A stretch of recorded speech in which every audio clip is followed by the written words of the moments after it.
Nathaniel Wood and Daniel Pineda in the UFC's featherweight division. Obviously, this is a veteran versus a guy in his prime, still coming up in the rankings and coming off a weird loss. I'm gonna bring that up as fast as I can because he should be 8-2 in the UFC's featherweight division because my guy Muhammad Mokaev was cheating a lot in that fight, grabbing gloves, grabbing the fence, and a few other things I'm probably not even mentioning right now, but there was a lot of cheating in that fight with Muhammad Naimov. So personally, I think he should be on a 4-fight win streak in the UFC with 3 of those, I believe. I don't know if the Charles Rosa one was in the featherweight division. They're all in the featherweight division, so he should really be 4-0 in the UFC's featherweight division, and he should probably be getting a top 15 opponent, but of course, the referee and the judge did nothing about all those fouls and things like that, which I think would have played a huge difference, and I think he would have won the fight had those fouls not been committed.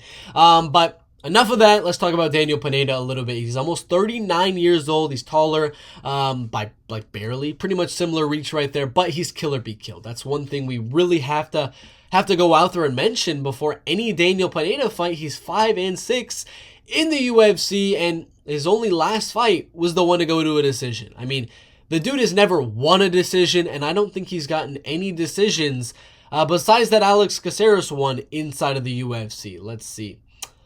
Yeah, it was a long time ago, back in 2014. But this dude does not like to go to those judges' scorecards. He's got 19 submission wins, 6 submission losses. He's got 9 knockout wins and 3 knockout losses. I think this is one that's going to be a knockout. I don't think it's going to be a knockout, per se, where he goes out cold.